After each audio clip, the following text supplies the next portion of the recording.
ক্রেতা সংকটে হিলি স্থল বন্দরে কমেছে ভারত থেকে আমদানি করা পেঁয়াজের দাম। বন্দরে বিক্রি হচ্ছে কেজি প্রতি ৩৫ থেকে ৪০ টাকা দরে। বিস্তারিত জানাতে হিলি স্থল বন্দর থেকে সরাসরি যুক্ত হচ্ছেন সহকর্মী শফিকুল ইসলাম শফিক।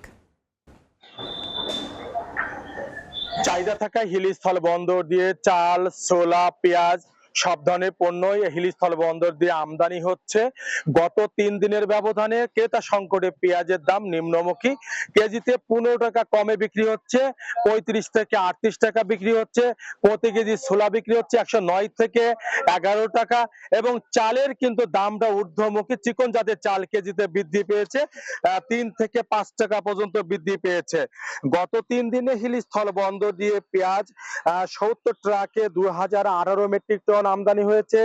এদিকে ছোলা ৪ ট্রাকে ১৪০ মেট্রিক টন, চাল আমদানি হয়েছে ১৮৭ ট্রাকে ৭,৫২৫ মেট্রিক টন কিন্তু আমদানি হয়েছে। তো বিশেষ করে যেহেতু সব ধরনের পণ্যই কিন্তু আমদানি হচ্ছে, ক্রেতারা বিভিন্ন জায়গা থেকে ক্রেতারা আসতেছে। তবে হঠাৎ করে চালের দামটা কিছুটা বৃদ্ধি পাওয়ার কারণে যারা চাল নিতে আসেন তারা কিছুটা বিপাকে পড়ছেন।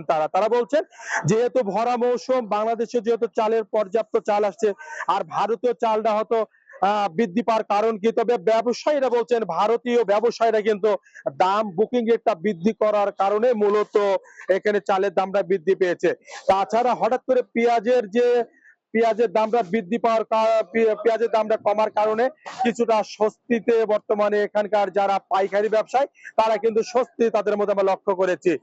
সবকিছু মিলে বলা যেতে পারে হিলি স্থল বন্দর দিয়ে আমদানি রপ্তানি বাণিজ্য স্বাভাবিক রয়েছে। এতটুকু চলে হিলি স্থল বন্দর থেকে আমার কাছে।